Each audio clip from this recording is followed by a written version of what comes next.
পুকুর বুঝিয়ে জমি আর সেই জমিতে অবৈধ নির্মাণ, সুশান্ত ঘোষের ওপর হামলাও নাকি এই বিপুল বেআইনি কারবারের জেরে। সব ক্ষেত্রেই উঠে আসছে একটাই নাম, গুলশান কলোনি। আর এই আবহেই সুশান্ত ঘোষের বিরুদ্ধে চাঞ্চল্যকর অভিযোগ 108 নম্বর ওয়ার্ডের এক বাসিন্দার। বিস্ফোরক অভিযোগ ওই বাসিন্দার। একদিকে অনুপ্রবেশকারীদের নিরাপদ আশ্রয়, অন্যদিকে পুকুর ভরাট ও বেআইনি নির্মাণ সহ একাধিক অবৈধ কারবারের রমরমা। এইভাবেই জমি হাঙরদের মুক্তাঞ্চল হয়ে উঠেছে কলকাতার 108 নম্বর ওয়ার্ডের গুলশান কলোনি। খাতায় কলমে কলকাতা পুলিশের আনন্দপুর থানার আওতায় থাকলেও পুলিশ প্রশাসন যেন থেকেও নেই। সুশান্ত ঘোষকে খুনের চেষ্টার ঘটনায় যা তথ্য উঠে আসছে তাতে চোখ কপালে ওঠার জোগাড়। সুশান্তের তরফ থেকে দেখভাল করার, কোট অ্যান্ড কোট দেখভাল করার দায়িত্ব যে হায়দার আলী, সেই হায়দার আলী দোষ দিচ্ছে জুলকারনাইনের আগেনস্টে, জুলকারনাইন দোষ দিচ্ছে হায়দার এবং সুশান্তের দিকে।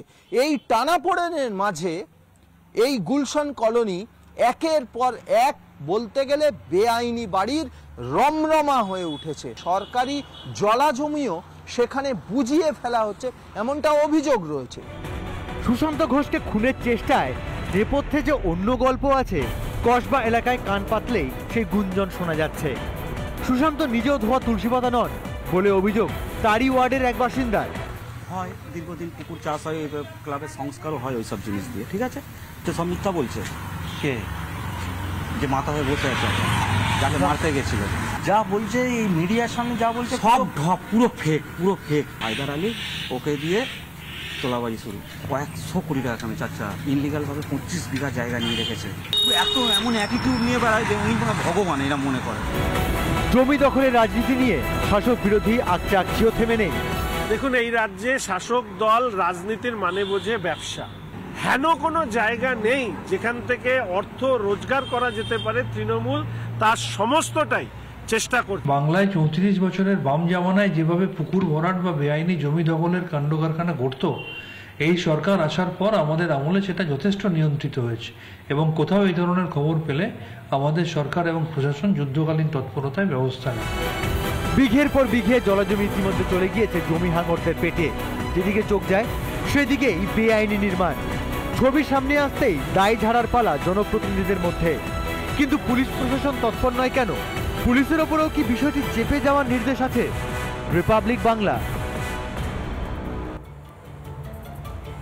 আর এদিকে কসবা কাণ্ডে জড়িত বাকি অভিযুক্তদের খোঁজে এবার ভিন রাজ্যে পাড়ি দেবার প্রস্তুতি কলকাতা পুলিশের।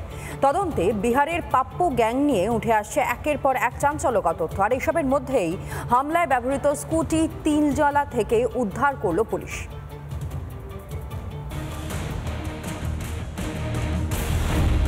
সুশান্ত ঘোষকে খুনের চেষ্টায় আগেই সামনে এসেছে মুঙ্গেরের কুখ্যাত পাপ্পু গ্যাংয়ের নাম। কসবা কাণ্ডে জড়িত আরও দুষ্কৃতীদের খোঁজ পেতে রাজ্যের বাইরেও অভিযানের প্রস্তুতি শুরু করেছে কলকাতা পুলিশ। 3 জন শার্প শুটারকে খুঁজতে তল্লাশিতে নেমেছে কলকাতা পুলিশ। বিহার পুলিশের সঙ্গে যৌথ অভিযান ছাড়াও অন্য একটি স্টেটের তাদের লোকেশন পেয়েছিল, সেই স্টেটে গিয়েও যৌথ অপারেশনে নামছে কলকাতা পুলিশ। মূলত দেশের পূর্ব প্রান্তে এবং দক্ষিণ প্রান্তের বেশ কয়েকটা রাজ্যের পুলিশের সঙ্গে তারা যোগাযোগ চালাচ্ছে। এরই মধ্যে তদন্তে উঠে এসেছে আরও চাঞ্চল্যকর তথ্য।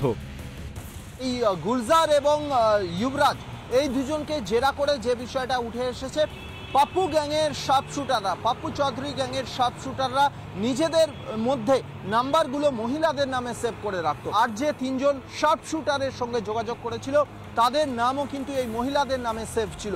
অর্থাৎ আপাত দৃষ্টিতে দেখলে মনে হবে কেউ কোনো মহিলার সঙ্গে চ্যাট করছে। এদিকে মঙ্গলবারই হামলাকারীদের ব্যবহৃত স্কুটির হদিশ মিলেছে তিলজলা এলাকার বন্ডেল গেট সংলগ্ন একটি গলি থেকে। সুশান্ত ঘোষ তৃণমূলের কাউন্সিলর, তাই হয়তো এত তৎপর কলকাতা পুলিশ। কিন্তু গোয়েন্দা বিভাগ যে পুরোপুরি ব্যর্থ তা কবে মানবে লালবাজার? বিহার থেকে দুষ্কৃতী ঢুকছে, অস্ত্র ঢুকছে, অথচ কিছুই জানতে পারছে না পুলিশ। এই ব্যর্থতার দায় কি পুলিশ মন্ত্রীর নয়? রিপাবলিক বাংলা। বাসে মহিলা সহযাত্রীর সঙ্গে অভব্য আচরণের অভিযোগ। অভিযুক্তকে ধরে শিয়ালদহে পুলিশ কিয়স্কে আনার পরই ধুন্ধুমার কাণ্ড। কিয়স্কে ব্যাপক ভাঙচুর দুষ্কৃতীদের। চোখের সামনে কিয়স্ক ভাঙতে দেখেও নীরব দর্শক পুলিশ। ফের আক্রান্ত পুলিশ এবং পুলিশের যে ট্রাফিকের যে কিয়স্ক, সেই কিয়স্ক সম্পূর্ণরূপে ভেঙে দেওয়া হয়েছে। শিয়ালদার পুলিশ কিয়ক্সে তাণ্ডবের চিহ্ন স্পষ্ট। ঘরের ভিতরে ছড়িয়ে ছিটিয়ে পড়ে রয়েছে কাঁচের টুকরো, জানলায় ঝুলছে ভাঙা কাঁচ। ব্যক্তি তাকে এই পুলিশ কিয়স্ক থেকে ছিনিয়ে নিয়ে যাওয়ার চেষ্টা করে, তখন পুলিশ কর্তব্যরত পুলিশ কর্মীরা সেটা বাধা দিতে গেলে পুলিশ কর্মীদের হেনস্থা করেন, শারীরিকভাবে হেনস্থা করেন এবং আচমকা রীতিমতো বাঁশ শক্ত লাঠি দিয়ে এই পুলিশ কিয়স্ক ভেঙে দেওয়া হয়। সোমবার রাতে ব্যাপকভাবে ভাঙচুর চালায় কয়েকজন দুষ্কৃতী। আক্রান্ত হয় পুলিশ কর্মীরাও। কিন্তু কেন এই হামলা? অভিযোগ, বাসে মহিলার সঙ্গে অভব্য আচরণ করে এক সহযাত্রী। তাকে ধরে এনে শিয়ালদার পুলিশ কিয়ক্সে বসিয়ে রাখে পুলিশ। এরপরেই পুলিশ কিয়ক্সে চড়াও হয়ে কয়েকজন ভাঙচুর চালায় বলে অভিযোগ। কেন বারবার আক্রান্ত হচ্ছে পুলিশ? ফরম্যান ইস্যু, রিভাইড অ্যান্ড রুল, দাঙ্গা, মারপিট, হেট্রেড পলিটিক্স করে আস্তে আস্তে এটা পেনিট্রেট হয় মানুষের মধ্যে। এটা কাম্য না। বাংলার পুলিশের ওপর রাজ্যবাসী আস্থা হারিয়েছেন বলে অভিযোগ বিরোধীদের। যেটাই চালায় দুষ্কৃতীরা, আর পুলিশ হচ্ছে সেই দুষ্কৃতীদের যারা রক্ষা করেন। তৃণমূল কংগ্রেসের নেতাদের সুরক্ষা দিতে ব্যস্ত, তাহলে পুলিশের উপরে আস্থা থাকবে কি করে? নিরাপত্তা নেই, কোনোভাবে নিরাপত্তা আছে নাকি? তৃণমূল কংগ্রেসের মাফিয়া রাজ, পুলিশ, তারা সবাই মিলে হচ্ছে একটা টাকা কামানোর জায়গা, কাটমানি কামানোর জায়গা তৈরি করেছে। পুলিশের সামনেই কিয়ক্সে ভাঙচুর, কেন আটকাতে পারল না পুলিশ? আইন শৃঙ্খলা নিয়ন্ত্রণে পুলিশ কি শুধুই নীরব দর্শক হয়ে থাকবে? রিপাবলিক বাংলা। আর এদিকে পুলিশের ভূমিকা নিয়ে এবার আড়াআড়ি ভাগ তৃণমূল কংগ্রেস। গতকালই পুলিশের ভূমিকার সমালোচনা করেন সৌগত রায়, হুমায়ুন কবির। 24 ঘন্টার মধ্যেই তীব্র কটাক্ষ মদন মিত্রের। কি করে কলকাতা শহরে বিহার থেকে 9mm পিস্তল আসছে, এটা তো ভাবা দরকার। আর পুলিশ কাউকে ধরতে পারে না। অভিষেক বন্দ্যোপাধ্যায়কে ডেপুটি সিএম করে যদি পুলিশের দায়িত্বভার দেওয়া হয়, তাহলে আরো পুলিশ রেজিমেন্ট ফোর্সের মতো পশ্চিমবাংলার মানুষের পরিষেবা দেবে। পুলিশের কাজ নিয়ে যে বর্ষিয়ার নেতা তৃণমূল সাংসদ সৌগত রায় একেবারেই খুশি নন, তা স্পষ্টভাবে বলেছিলেন তিনি। আরও এক ধাপ এগিয়ে অভিষেক বন্দ্যোপাধ্যায়কে পুলিশ মন্ত্রী প্রায় বানিয়ে ফেলেছিলেন ভরতপুরের বিধায়ক হুমায়ুন কবির। কিন্তু সৌগত হুমায়ুনদের পাশাপাশি জবাব দেওয়ার লোকের অভাব নেই তৃণমূলে। সৌগত রায়কে কিভাবে কটাক্ষ করলেন মদন মিত্র, শুনুন একবার।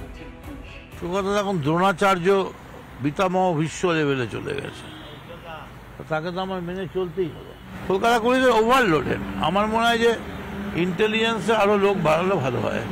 এইখানেই থেমে থাকেননি কামারহাটি তৃণমূল বিধায়ক। সৌগত নিরাপত্তা রক্ষীকে নিয়ে কি বললেন তিনি, শুনুন। সৌগতদা কি জানে যে সৌগতদার যে সিকিউরিটি, তার কাজ সৌগতদাকে সিকিউরিটি দেওয়া। তাকে দিয়ে কি কি কাজ করানো হয়, চুন পান, বাজার, খাওয়া, রান্না, সে সৌগতদাকে সিকিউরিটি দেবে কখন? হুমায়ুন কবিরের মন্তব্য নিয়েও কটাক্ষ করতে ছাড়েননি মদন মিত্র।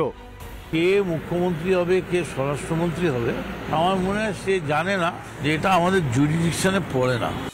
মদন মিত্র যাই বলুন, পুলিশের সক্রিয়তা নিয়ে প্রশ্ন তুলেছেন খোদ বিধানসভার অধ্যক্ষ। পুলিশকে একটু তৎপর হওয়া দরকার, এটুকু আমি বুঝতে পারছি যে পুলিশের একটু তৎপর হওয়ার দরকার। তৎপরতার অভাব একটু অনেকেই বলেছেন, আমিও ব্যক্তিগতভাবে মনে করি আরেকটু বেশি এদের কনসাস হওয়া দরকার। উর্দি ঘিরে তরজার মধ্যেই তৃণমূলকে নিশানা বিজেপির।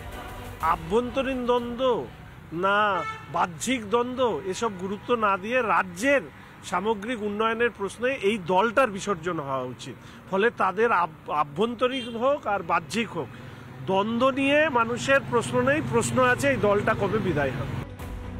পুলিশের একাংশকে পক্ষপাত তুষ্ট বলে মন্তব্য রাজ্যপালের। Calcutta police is criminalized, a part is politicized, a part is corrupt.